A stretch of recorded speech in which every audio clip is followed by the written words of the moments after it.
ദൈവത്തിന്റെ പരിശുദ്ധമായ നാമം വാഴ്ത്തപ്പെടുമാറാകട്ടെ. പ്രിയമുള്ളവരെല്ലാം ബേഥാന്യ ഗോസ്പൽ മിനിസ്ട്രിയുടെ 153 ബൈബിൾ ക്ലാസ്സിലേക്ക് ഹാർദവമായിട്ട് സ്വാഗതം ചെയ്യുന്നു. നിങ്ങളെല്ലാം കർത്താവ് ധാരാളമായിട്ട് അനുഗ്രഹിക്കുമാറാകട്ടെ. 152 ക്ലാസ്സിന് ശേഷം ബൈബിൾ ക്ലാസ്സുകൾ നടത്തുവാൻ കഴിയാത്ത ഒരു സാഹചര്യത്തിലൂടെയാണ് ഞാൻ കടന്നുപോയിക്കൊണ്ടിരുന്നത്.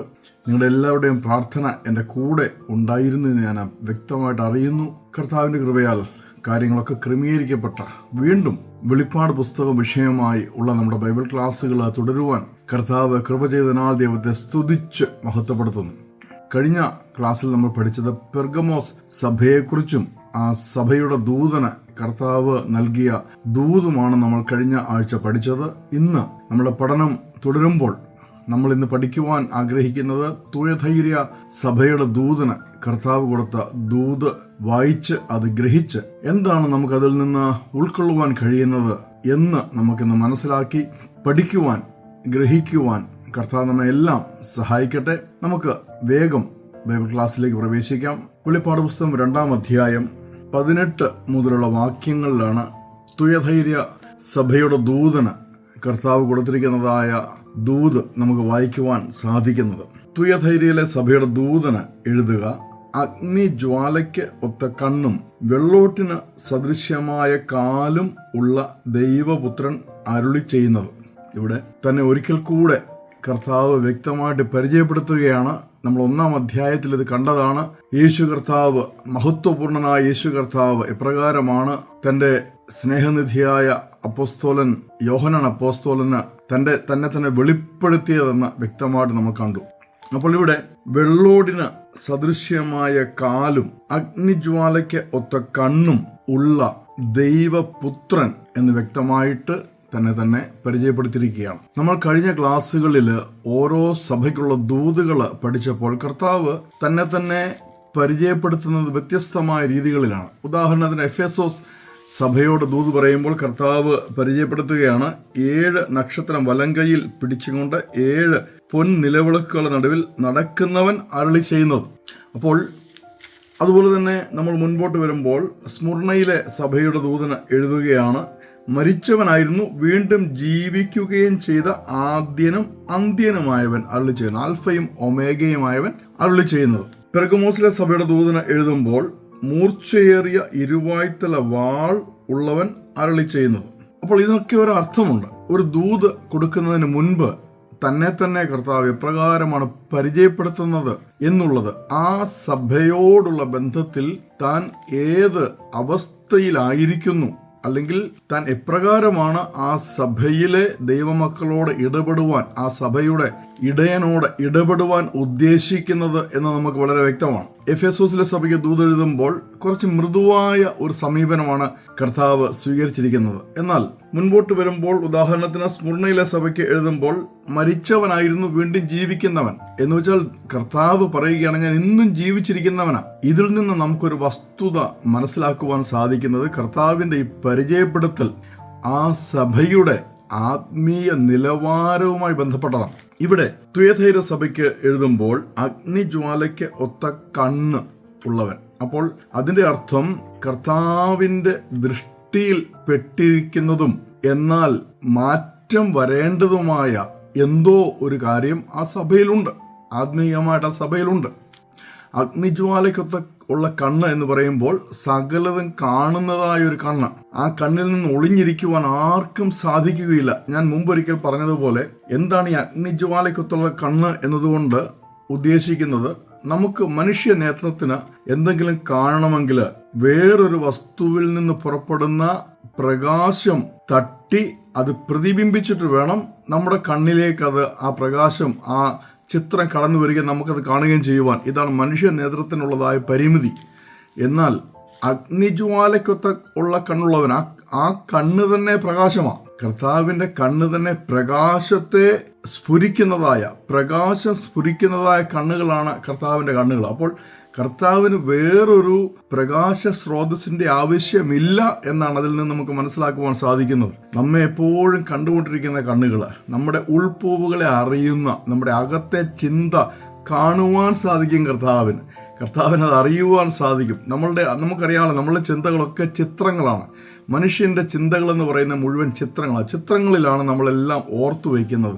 നമ്മളൊരു കാര്യം ഓർക്കുമ്പോൾ ആ സംഭവം നമ്മുടെ സ്മൃതിപഥത്തിലേക്ക് ഒരു ചിത്രമായിട്ട്, ഒരു സംഭവ കാര്യമായിട്ട് നടക്കുന്നത് നമുക്ക് കാണുവാൻ സാധിക്കും നമ്മുടെ ഉള്ളിൽ. അപ്പോൾ കർത്താവ് അത് കാണുകയാണ്. കർത്താവിന് അത് കാണുവാനായിട്ട് വേറൊരു വ്യക്തിയുടെ ഇടപെടലോ അല്ല വേറൊരു പ്രകാശ സ്രോതസ്സിന്റെ ആവശ്യമോ വരുന്നില്ല. തൻ്റെ കണ്ണിൽ നിന്ന് പുറപ്പെടുന്ന അഗ്നി ജ്വാലയുടെ പ്രകാശത്താൽ ഈ പ്രപഞ്ചത്തെ മുഴുവൻ കാണുവാൻ കർത്താവിന് സാധിക്കും. അപ്പോൾ ഇവിടെ അതിന്റെ അർത്ഥം കർത്താവ് എന്തൊക്കെയോ അവിടെ കണ്ടു. തുയഥൈര സഭയിൽ കർത്താവ് കാണാൻ പാടില്ലാത്ത എന്തൊക്കെയോ കണ്ടു, അതാണ് അതിന്റെ അർത്ഥം.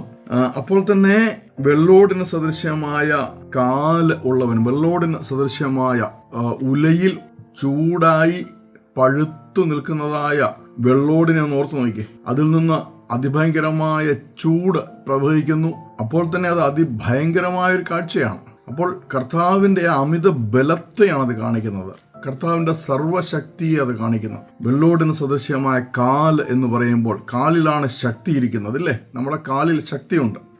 ആ ശക്തി കൊണ്ട് നമ്മൾ മുമ്പോട്ട് യാത്ര ചെയ്യുന്നത്. അപ്പോൾ എവിടെയും യഥാർത്ഥത്തിൽ അതിന്റെ അർത്ഥം സർവവ്യാപിയായ ദൈവം എന്നുള്ളതാണ്. കർത്താവ് ഈ പ്രപഞ്ചം നിറഞ്ഞു നിൽക്കുന്നവനാണ്. കർത്താവിന് ഒരു സ്ഥലത്ത് നിന്ന് വേറൊരു സ്ഥലത്തേക്ക് പോകുവാൻ യാത്ര ചെയ്യേണ്ട ആവശ്യമില്ല. ചിന്തിച്ചാൽ മതി, അപ്പോൾ തന്നെ കർത്താവ് അവിടെ എത്തിക്കഴിഞ്ഞു. അപ്പോൾ വെള്ളോടിന് സദൃശ്യമായ കാലെന്ന് പറയുമ്പോൾ അത്രയ്ക്ക് ശക്തമായ സഞ്ചാര സ്വാതന്ത്ര്യമുള്ള ദൈവത്തെയാണ് നാം സേവിക്കുന്നത്. ഇത് വ്യക്തമായിട്ട് നമ്മൾ അറിഞ്ഞിരിക്കുക. അപ്പോൾ നൊടിയിടയിൽ എവിടെയും കടന്നു ചെല്ലുവാൻ കഴിയുന്നതായ, എന്തിനേയും കാണുവാൻ കഴിയുന്നതായ ആ ദൈവപുത്രനായ കർത്താവാണ് ഈ ദൂത് തുയഥൈര സഭയ്ക്ക് നൽകുന്നത്. അപ്പോൾ മനസ്സിലായല്ലോ. മുമ്പോട്ട് നമുക്ക് വായിക്കാം. ഞാൻ നിന്റെ പ്രവൃത്തിയും നിന്റെ സ്നേഹം, വിശ്വാസം, ശുശ്രൂഷ, സഹിഷ്ണുത എന്നിവയും നിന്റെ ഒടുവിലത്തെ പ്രവൃത്തി ആദ്യത്തേതിലും ഏറെ എന്നും അറിയുന്നു. അപ്പോൾ ഇവിടെ പ്രവൃത്തികൾ എന്തൊക്കെയാണ്? ഈ സഭയുടെ പ്രത്യേകമായ പ്രവൃത്തികൾ എന്തൊക്കെയാണ്?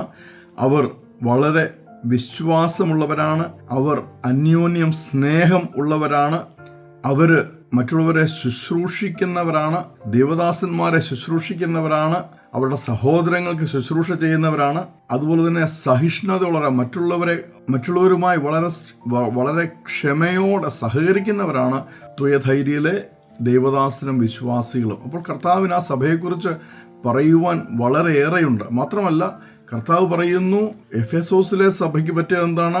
മുൻപുണ്ടായിരുന്ന സ്നേഹത്തിൽ കുറവ് സംഭവിച്ചു. എന്നാൽ തുയഥൈര സഭയെക്കുറിച്ച് പറയുമ്പോൾ അവരുടെ പ്രവൃത്തി വർദ്ധിച്ചു വരുന്നതാണ്. അവർക്ക് മുൻപുള്ളതിലും സ്നേഹം എപ്പോഴുണ്ട്, മുൻപുള്ളതിലും കാര്യപ്രാപ്തി ഇപ്പോഴവർക്കുണ്ട്, മുൻപുള്ളതിൽ കൂടുതൽ അവർ മറ്റുള്ളവരെ ശുശ്രൂഷിക്കുന്നു, അവർ ധാരാളം നന്മ പ്രവൃത്തികൾ ചെയ്യുന്നു, ആ പ്രവൃത്തിയിൽ അവർ വർദ്ധിച്ചു വരുന്നു. ഇതാണ് കർത്താവ്. ഇതെല്ലാം കർത്താവ് കണ്ടുകൊണ്ടിരിക്കുകയാണ്. ആ കണ്ട കാര്യങ്ങളാണ് കർത്താവ് ഇക്കാര്യം അവരെ അറിയിക്കുന്നത്. അപ്പോൾ തന്നെ എങ്കിലും, നമുക്കറിയാം എങ്കിലും എന്ന് പറയുമ്പോൾ അതിന് ധാരാളം അർത്ഥവ്യാപ്തിയുണ്ട്. ഇത്രയൊക്കെ നീ ചെയ്യുന്നുണ്ട് എങ്കിലും എനിക്ക് നിന്നെക്കുറിച്ച് ഒരു കാര്യം പറയുവാനുണ്ട്. എന്നിട്ട് കർത്താവ് പറയുകയാണ്, താൻ പ്രവാചകി എന്ന് പറഞ്ഞ ദുർനടപ്പ് ആചരിക്കുവാനും വിഗ്രഹാർപ്പിതം തിന്നുവാനും എൻ്റെ ദാസന്മാരെ ഉപദേശിക്കുകയും തെറ്റിച്ച് കളയുകയും ചെയ്യുന്ന ഇസബേൽ എന്ന സ്ത്രീയെ നീ അനുവദിക്കുന്നു എന്നൊരു കുറ്റം നിന്നെക്കുറിച്ച് പറവാൻ ഉണ്ട്. വളരെ ഗൗരവതരമായ ഒരു തെറ്റാണ് ഇത്രയും നന്നായി പ്രവർത്തിച്ചുകൊണ്ടിരിക്കുന്ന തുയഥൈര സഭയിൽ കർത്താവ് കാണുന്നത്. ഈ തുയഥൈര പട്ടണം എന്ന് പറയുന്നത് ഇന്നും ഉണ്ട് കേട്ടോ. അത് തുർക്കിയിൽ ഉള്ള ഒരു സ്ഥലമാണ്. ഈ തുയഥൈര പട്ടണം എന്ന് പറയുന്നത് സർദീസ് പട്ടണത്തിനും പെർഗമോസ് പട്ടണത്തിനും ഇടയിൽ സ്ഥിതി ചെയ്യുന്ന ഒരു സ്ഥലമാണ്. ഇന്ന് അത് തുർക്കിയിൽ അഖിസാർ എന്ന് പറയുന്ന ഒരു സ്ഥലമാണ്. തുർക്കിയിലെ അഖിസാർ. ഇന്ന് തുയഥൈര എന്നുള്ള സ്ഥലമില്ല, അഖിസാർ എന്ന് പറയുന്ന ഒരു സ്ഥലമാണ്. ഇത് ഡൈയിങ് എന്ന് വെച്ചാൽ തുണിയിൽ അല്ലെങ്കിൽ നൂലിൽ നിറം പിടിപ്പിക്കുന്ന ഇൻഡസ്ട്രി, ഇൻഡിഗോ ഇൻഡസ്ട്രി ധാരാളമുള്ള ഒരു സ്ഥലമാണ്. നമ്മൾ വേദപുസ്തകത്തിൽ വായിക്കുന്ന തുയഥൈരക്കാരിയായ ലുദിയ, അവൾ രക്താംബരം വിൽക്കുന്നവളായിരുന്നു. നല്ല പേർപ്പിൾ കളറും അങ്ങനെയുള്ള രാജകീയമായ മോടിയുള്ള വസ്ത്രങ്ങൾ നിർമ്മിക്കുന്ന, തുണിത്തരങ്ങൾ നിർമ്മിക്കുന്ന ഒരു സ്ഥലമായിരുന്നു തുയഥൈര. ആ സ്ഥലം വളരെ സമ്പന്നമായ ഒരു പട്ടണമായിരുന്നു. അപ്പോൾ തന്നെ മഹാനായ അലക്സാണ്ടറിന്റെ പട്ടാളത്തിലുള്ള ഒരു ജനറൽ, ഒരു സൈന്യത്തലവൻ ഈ പട്ടണത്തെ ഒരു സൈനിക താവളമായിട്ടും അന്ന് സ്ഥാപിക്കുകയുണ്ടായി. ഇതാണ് ഇതിന്റെ ചരിത്രം.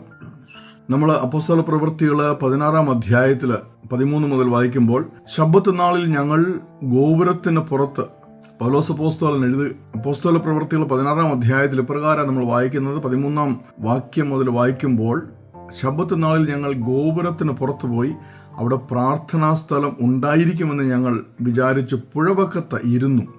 അവിടെ കൂടി വന്ന സ്ത്രീകളോട് സംസാരിച്ചു. തുയഥൈര പട്ടണക്കാരത്തിയും രക്താംബരം വിൽക്കുന്നവളുമായി ലൂദിയ എന്ന പേരുള്ള ഒരു ദൈവഭക്തയായ സ്ത്രീ അത് കേട്ടുകൊണ്ടിരുന്നു. പൗലോസ് സംസാരിച്ചത് ശ്രദ്ധിക്കേണ്ടതിന് കർത്താവ് അവളുടെ ഹൃദയം തുറന്നു. അവളും കുടുംബവും സ്നാനം ഏറ്റ ശേഷം, നിങ്ങൾ എന്നെ കർത്താവിൽ വിശ്വസ്ത എന്ന് എണ്ണിയിരിക്കുന്നുവെങ്കിൽ എൻ്റെ വീട്ടിൽ വന്ന് പാർപ്പീൻ എന്ന് അപേക്ഷിച്ച് ഞങ്ങൾ നിർബന്ധിച്ചു. അങ്ങനെ ലൂദിയായുടെ ഭവനത്തിൽ ആരംഭിച്ചതായ സഭ പിൽക്കാലത്ത് വളർന്ന് നമുക്കറിയാം ഫിലിപ്പിയ സഭയായിട്ട് രൂപാന്തരപ്പെട്ടു. ആ സഭയ്ക്ക് വേണ്ടിയാണ്, ഫിലിപ്പിയയിലെ സഭയ്ക്ക് വേണ്ടിയാണ് പൗലോസ് അപ്പോസ്തലൻ പിൽക്കാലത്ത് ഒരു ലേഖനം എഴുതുന്നത്.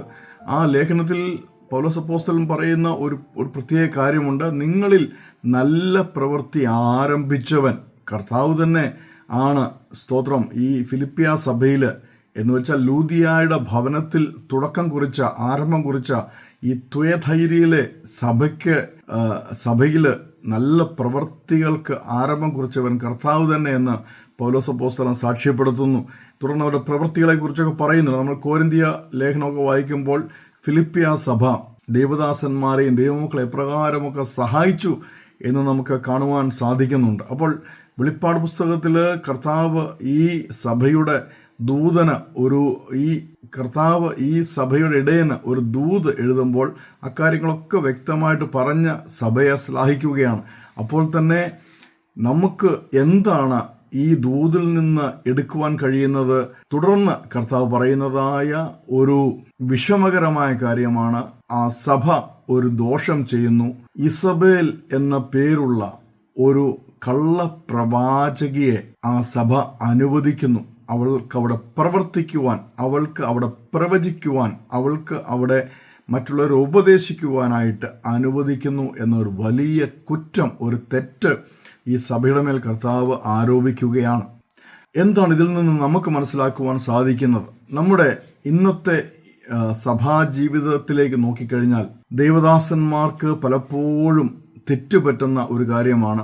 സാമ്പത്തികമായൊക്കെ വളരെ പ്രയാസപ്പെട്ട് മുൻപോട്ട് പോകുന്ന ഒരു സഭയെ സംബന്ധിച്ച് ആരെങ്കിലും ഒരു സഹായത്തിന്റെ കരം നീട്ടി മുൻപോട്ട് വരുമ്പോൾ വേറെ ഒന്നും ചിന്തിക്കാതെ അവരുടെ ആ സഹായം സ്വീകരിക്കുന്ന ഒരു രീതി സഭയിലുണ്ട്, മിക്ക സഭകളിലും ഉണ്ട്. നമ്മളതില്ല എന്ന് പറയാൻ പറ്റില്ല. എന്നാൽ ആ സഹായിക്കുവാനായിട്ട് കരം നീട്ടുന്ന ആ വ്യക്തി അല്ലെ ആ കുടുംബം, അവർ ഏത് വിധത്തിലാണ് ജീവിക്കുന്നത്, അവരുടെ ആത്മീയമായ തലം, അവരുടെ ആത്മീയ ജീവിതത്തിന്റെ അവസ്ഥ എന്താണ്, അവർ മാനസാന്തരപ്പെട്ട് രക്ഷിക്കപ്പെട്ടവരാണോ, മാത്രമല്ല അവർ എങ്ങനെയാണ് ധനം സമ്പാദിക്കുന്നത്, നേരായ മാർഗത്തിലാണോ, വിശുദ്ധ വചനത്തിന്റെ അടിസ്ഥാനത്തിൽ ഉറച്ച് ജീവിക്കുന്ന ഒരു കുടുംബമാണോ, വ്യക്തിയാണോ എന്നൊന്നും പലപ്പോഴും ദേവദാസന്മാർക്ക് അന്വേഷിച്ച് അറിയുവാൻ സമയം ലഭിക്കാറില്ല, എന്ന് സമയം കണ്ടെത്താറില്ല. കാരണം എത്രയും പെട്ടെന്ന് സഹായം സ്വീകരിച്ച് അവരായിരിക്കുന്ന പ്രയാസത്തിൽ നിന്ന് കരകയറുവാനാണ് ഒരു ദേവദാസനെ സംബന്ധിച്ച്, ഒരു പാസ്റ്ററെ സംബന്ധിച്ച്, ഒരു സഭയിൽ അദ്ദേഹം ചെയ്യുന്നത്. അപ്പോൾ വളരെ സൂക്ഷിക്കേണ്ട കാര്യമുണ്ട്. ഉദാഹരണത്തിന് ഒരു സഭ പ്രയാസത്തിലൂടെ കടന്നുപോയിക്കൊണ്ടിരിക്കുകയാണ്. വേഗത്തിൽ ഒരു വ്യക്തി, ഒരു കുടുംബം അവരെ എല്ലാ വിധത്തിലും സഹായിക്കാം എന്ന് പറഞ്ഞ് മുൻപോട്ട് വരുമ്പോൾ ആ സഹായം സ്വീകരിച്ചതിന് ശേഷം നമുക്കറിയാം ആ വ്യക്തിക്ക് അല്ലെ ആ കുടുംബത്തിന് ആ സഭയിൽ ഭൗതികമായ ഒരു അവകാശം ഉണ്ടാവുകയാണ്. എല്ലാവരും അവരെ ബഹുമാനിക്കുന്ന, അവർ പറയുന്നത് കേൾക്കുവാൻ തയ്യാറായി നിൽക്കുന്ന ഒരു അവസ്ഥ ആ സഭയ്ക്കുള്ളിൽ സംജാതമാകും. വളരെ സൂക്ഷിക്കേണ്ട കാര്യമാണ്. ദേവദാസന്മാർ പ്രത്യേകിച്ച് വളരെ സൂക്ഷിക്കേണ്ട ഒരു കാര്യമാണ്. നമ്മളുള്ളൊരു പ്രയാസത്തിലകപ്പെടുമ്പോൾ ആരെങ്കിലും ഒക്കെ നമ്മെ സഹായിക്കാൻ മുൻപോട്ട് വരുമ്പോൾ നമ്മുടെ ഹൃദയ മനസ്കത കൊണ്ട് നാം എന്ത് ചെയ്യും? അപ്പോഴത്തെ ആ സാഹചര്യത്തിൽ നമ്മൾ പലപ്പോഴും അതങ്ങ് സ്വീകരിച്ചു പോകും. എന്നാൽ ഓർത്തുകൊള്ളുക, നാം ഒരു പ്രയാസത്തിലൂടെ കടന്നു പോകുമ്പോൾ നാം നോക്കേണ്ടത് കർത്താവിന്റെ മുഖത്തേക്കാണ്. കർത്താവ് വ്യക്തമായി ദൂത് അറിയിക്കാത്ത ഒരു സഹായവും നമ്മൾ സഭയ്ക്ക് വേണ്ടി സ്വീകരിക്കരുത്. അത് വ്യക്തിപരമായിക്കൊള്ളട്ടെ, സഭയുടെ കാര്യമായിക്കൊള്ളട്ടെ, മറ്റുള്ളവരിൽ നിന്ന്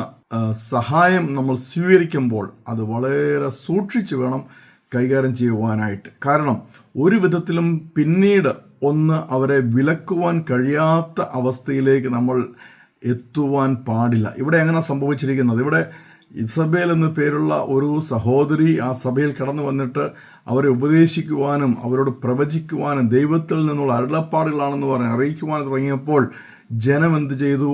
നല്ലൊരു ശതമാനം ജനവും അവരുടെ പിന്നാലെ പോയി അവരിൽ നിന്ന് ദൂത് കേൾക്കുവാനും അവൾ പറയുന്ന കാര്യങ്ങൾ ചെയ്യുവാനും, അങ്ങനെ സഭയിലെ നല്ലൊരു ഭാഗം കർത്താവ് പറയുന്ന എൻ്റെ ദാസന്മാർ അവളുടെ ഉപദേശത്തിൽ പെട്ടുപോയി അവർ വിഗ്രഹാർപ്പിതം ഭക്ഷിക്കുവാനും വിഗ്രഹാരാധന ചെയ്യുവാനും ഇടയായി. കർത്താവ് അങ്ങേയറ്റം വെറുക്കുന്നതായ ഒരു കാര്യം ഓർത്തു നോക്കി.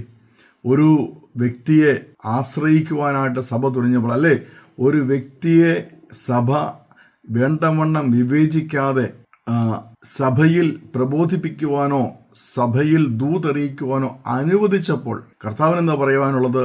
കാര്യങ്ങളൊക്കെ ശരിയാണ്, നീ വളരെ ഭംഗിയായിട്ട് നന്നായിട്ട് പ്രവർത്തിച്ചു വന്ന ഒരു സഭയാണ്, പക്ഷേ എനിക്ക് നിന്നോട് നീരസമുണ്ട്. കാരണം നീ എനിക്ക് എതിരായിട്ടുള്ള ഒരു വ്യക്തിയെ ആ സഭയിൽ അനുവദിച്ചിരിക്കുന്നു പ്രവർത്തിക്കുവാനായിട്ട്. അനേകർ തെറ്റിപ്പോയിരിക്കുന്നു. അതുകൊണ്ട് എന്താ ചെയ്യേണ്ടത്? അവൾ മാനസാന്തരപ്പെടണം. ഞാൻ അവൾക്ക് മാനസാന്തരപ്പെടുവാൻ സമയം കൊടുത്തിരിക്കുന്നു എന്നാണ് കർത്താവ് പറയുന്നത്. അവൾ മാനസാന്തരപ്പെടുവാൻ തയ്യാറായില്ല. അവൾ ദൈവത്തെ പഠിപ്പിക്കുവാൻ പോകുന്ന തരത്തിലുള്ള രീതികളിലേക്ക് കടന്നു എന്നുള്ളതാണ് നമുക്ക് കാണുവാൻ സാധിക്കുന്നത്. കർത്താവ് ഒരു കാര്യം പറയുന്നു, ഞാൻ ശിക്ഷിക്കുവാൻ പോകുന്നത് സഭയല്ല, പിന്നെ ആരെയാണ്? അവളെയും അവളുടെ കുടുംബത്തെയും ഞാൻ ശിക്ഷിക്കുവാൻ പോവുക, അവളുടെ മക്കളെ ഞാൻ കൊന്നുകളയുവാൻ പോവുകയാണെന്ന് പറയുകയാണ്. അപ്പോൾ ഓർത്ത് നോക്കിയേ, ഇവളുടെ വാക്ക് കേട്ട് പിന്മാറിപ്പോയ വിഗ്രഹാരാധനയ്ക്ക് പോയ ദൈവമക്കളുടെ കാര്യം ഓർത്തു നോക്കി. കർത്താവ് ശിക്ഷിക്കാതെ വിടുമോ? അപ്പോൾ നമ്മൾ വളരെ സൂക്ഷിക്കേണ്ട ഒരു കാര്യമാണ്. ആത്മീയമായി വിവേചിക്കാതെ ഒരു വ്യക്തിയെ പോലും അനാവശ്യമായ ഒരു പ്രത്യേക സ്ഥാനം നൽകി സഭയിൽ ആദരിക്കുവാൻ പാടില്ല. അത് പ്രത്യേകം നമ്മൾ ശ്രദ്ധിക്കേണ്ട കാര്യമാണ്. തുടർന്ന് കർത്താവിന് എന്താ പറയാനുള്ളത്? അവിടെ ഒരു വാക്ക് ഉപയോഗിക്കുന്നുണ്ട്, ഉൾപ്പൂവുകളെ അറിയുന്നവൻ. ഞാൻ പറഞ്ഞല്ലോ, അഗ്നിജ്വാലയ്ക്കൊത്ത കണ്ണുള്ളവനെന്ന് കർത്താവ് പറയുമ്പോൾ അതിൻ്റെ അർത്ഥം എന്താണ്? നമ്മുടെ അകത്തെ ചിന്ത പോലും കർത്താവിന് നേരിട്ട് കാണുവാൻ സാധിക്കും. നമ്മൾ എന്താണ് ചിന്തിക്കുന്നത് അത് കർത്താവിന് നേരിട്ട് കാണുവാൻ സാധിക്കും. അതുകൊണ്ടാണ് കർത്താവ് പറഞ്ഞത്, അഗ്നിജ്വാലയ്ക്കൊത്ത കണ്ണുള്ളവനാണ് നിന്നോട് ഈ ദൂത് അറിയിക്കുന്നതെന്ന്. അപ്പോൾ തന്നെ കർത്താവ് സഭയ്ക്ക് ആശ്വാസകരമായ ഒരു ദൂത് കൈമാറുന്നത്, എന്നാൽ ഈ ഉപദേശം കൈക്കൊള്ളാതെയും അവർ പറയും പോലെ സാത്താന്റെ ആഴങ്ങൾ അറിഞ്ഞിട്ടില്ലാതെയും തുയധൈര്യയിലെ ശേഷം പേരോട് വേറൊരു ഭാരം ഞാൻ നിങ്ങളുടെ മേൽ ചുമത്തുന്നില്ല. എങ്കിലും നിങ്ങൾക്കുള്ളത് ഞാൻ വരും വരെ പിടിച്ചുകൊള്ളുവിൻ എന്ന് ഞാൻ കൽപ്പിക്കുന്നു. സ്തോത്രം. അപ്പോൾ കർത്താവ് പറയുകയാണ്, ഇത്രയൊക്കെ ആണെങ്കിലും ഒരു നല്ല ശതമാനം വിശ്വാസികളും ഇവരുടെ ഒന്നും ഈ ചതിയിൽപ്പെടാതെ വഞ്ചനയിൽപ്പെടാതെ അവളെ എതിർത്തു നിൽക്കുന്ന ഈ വ്യാജപ്രവാചകയെ, കള്ളപ്രവാചകയെയും അവളുടെ കൂട്ടരെയും എതിർത്തു നിൽക്കുന്ന ഒരു നല്ല പങ്ക് വിശ്വാസികൾ ഇപ്പോഴും സഭയിലുണ്ട്.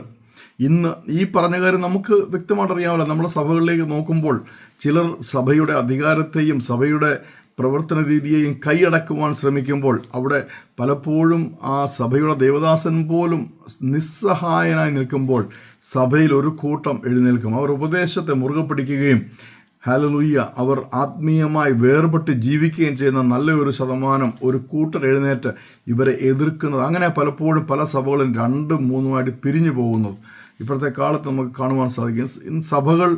അധികം സഭകൾ ഉണ്ടായിട്ടുണ്ടെങ്കിൽ അതിൻ്റെ അർത്ഥം എന്താണ്? ഇതുപോലെയുള്ള കാര്യങ്ങൾ സഭയിൽ ഉടലെടുത്ത് ആ സഭ പലതായിട്ട് പിളർന്നു പോകുന്നതാണ് നമുക്ക് കാണുവാൻ സാധിക്കുന്നത്. അപ്പോൾ ഒരു സഭയുടെ കെട്ടുറപ്പിന് എന്താണ് ആവശ്യം? വിശുദ്ധ വചനത്തിൽ അടിയുറച്ച് നിൽക്കുന്ന, വിശുദ്ധ വചനത്തിൻ്റെ ഉപദേശങ്ങളിൽ അടിയുറച്ച് നിൽക്കുന്നവരെ മാത്രമേ ഉപദേശിക്കാനോ ദൂതുകൾ അറിയിക്കുവാനോ ബൈബിൾ പഠിപ്പിക്കുവാനോ സഭകൾ അനുവദിക്കുവാൻ പാടുള്ളൂ.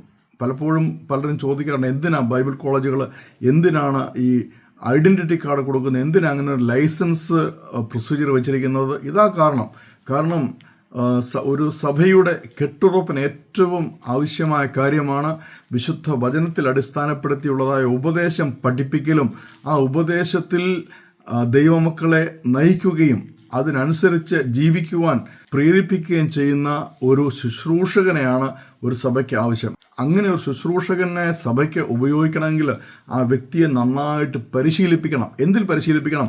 വിശുദ്ധ വചനത്തിൽ പരിശീലിപ്പിക്കണം. സഭയുടേതായിട്ടുള്ള പ്രമാണങ്ങളുണ്ട്. പ്രമാണങ്ങളിൽ പരിശീലനം ലഭിച്ചവനായിരിക്കണം. അങ്ങനെ പരിശീലനം ലഭിച്ച ഒരു വ്യക്തിക്ക് മാത്രമേ ധൈര്യത്തോടുകൂടി ഒരു സഭയെ വിശുദ്ധ വചനത്തിൽ അടിസ്ഥാനമാക്കി സഭയുടെ പ്രമാണങ്ങളെ ധിക്കരിക്കാതെ മുൻപോട്ട് നയിക്കുവാൻ സാധിക്കുകയുള്ളൂ. സഭയുടെ പ്രമാണങ്ങൾ എന്ന് പറയുമ്പോൾ ആ പ്രമാണങ്ങളും വിശുദ്ധ വചനത്തിൽ അടിസ്ഥാനപ്പെട്ടതാണ് കേട്ടോ, ഓർത്തണം പ്രത്യേകം. വിശുദ്ധ വചനത്തിൽ അടിസ്ഥാനമില്ലാത്ത ഒരു പ്രമാണവും ഒരു വേർപെട്ട സഭയ്ക്ക് ഉണ്ടാവുവാൻ പാടില്ല. തുടർന്ന് വിശുദ്ധിയോടെ വേർപാടോടെ തുടർന്ന് ജീവിക്കുന്നവർക്ക് വേണ്ടിയുള്ള കർത്താവിൻ്റെ ഒരു വാഗ്ദാനമാണ്. എന്താണ് വായിക്കുന്നത്? ജയിക്കുകയും ഞാൻ കൽപ്പിച്ച പ്രവൃത്തികളെ അവസാനത്തോളം അനുഷ്ഠിക്കുകയും ചെയ്യുന്നവന് എൻ്റെ പിതാവ് എനിക്ക് തന്നതുപോലെ ഞാൻ ജാതികളുടെ മേൽ അധികാരം കൊടുക്കും. അവൻ ഇരുമ്പുകോൽ കൊണ്ട് അവരെ മേയ്ക്കും. അവർ കുശവന്റെ പാത്രങ്ങൾ പോലെ നുറുങ്ങിപ്പോകും. ഞാൻ അവന് ഉദയനക്ഷത്രവും കൊടുക്കും. ആത്മാവ് സഭയോട് പറയുന്നതെന്ന് ചെവിയുള്ളവൻ കേൾക്കട്ടെ. ഇവിടെ വ്യക്തമായിട്ട് പറയുകയാണ്, ഉപദേശത്തിൽ സ്ഥിരതയോടെ നിൽക്കുന്ന ത്വയധൈര്യ സഭയിലെ ഓരോ വിശ്വാസിയും കർത്താവ് എന്താണ് കൊടുക്കുന്നത്? തന്നോടുകൂടെ വാഴുവാൻ ഉള്ള അധികാരം. നമ്മൾ വെളിപ്പാട് പുസ്തകം അവസാനം 19-ാം അധ്യായത്തിലേക്ക് വരുമ്പോൾ നമ്മളത് പഠിക്കും.